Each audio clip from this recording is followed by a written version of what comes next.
Well, let me start by saying a few words before I talk about our guest about Russia and Ukraine. I had a productive talk last week with President Zelensky, and we continue to engage in nonstop diplomacy and to de-escalate tensions and attempt like the devil to improve security for our allies and partners and for all of Europe, for that matter. And today, in the United Nations, we've laid out the full nature of Russia's threat to Ukraine's sovereignty and the territorial integrity of Ukraine, as well as the core tenets of a rule-based international order. And we continue to urge diplomacy as the best way forward. But with Russia's continuing its buildup of its forces around Ukraine, we are ready no matter what happens. I also want to note that the UAE defeated a ballistic missile attack launched by the Houthis, separate issue, from Yemen yesterday. And we've been in daily contact with the UAE to address those threats. And I've directed Secretary Austin to do everything he can to communicate the support of the United States for the UAE, Saudi Arabia, and throughout the Gulf region. America will have the backs of our friends in the region. Today, but I'm honored to be here with a good friend who has been wonderful relationship since I've been president and before. The Sheikh is, I want to welcome you to the White House. 50 years of partnership. You're not that old, but 50 years of partnership.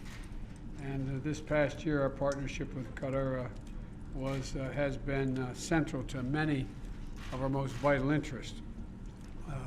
Relocating tens of thousands of Afghans, maintaining stability in Gaza, and providing life-saving assistance to the Palestinians, keeping pressure on ISIS, and deterring threats across the Middle East, and a lot more.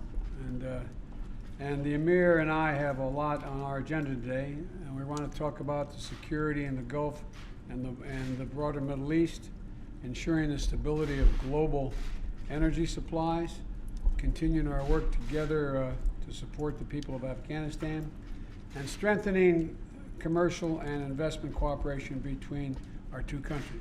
And speaking of that, on that front, I want to applaud the new deal that Qatar Airways Group signed with Boeing for a $20 billion deal. One of the largest deals that Boeing Aircraft has ever had, and it will support tens of thousands of good-paying U.S. jobs here in America.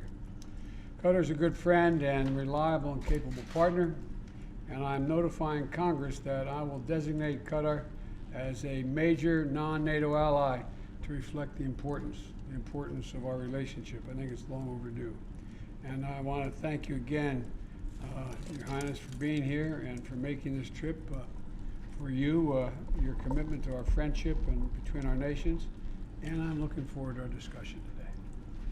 Well, thank you very much, Mr. President. Good afternoon to everyone. I'm very happy to be here, Mr. President. 2022 is a very important year. It marks the 50th anniversary of our diplomatic relationship between Qatar and the United States of America. It's a very strong relationship, and we're very proud about it. We're very proud of what we have achieved.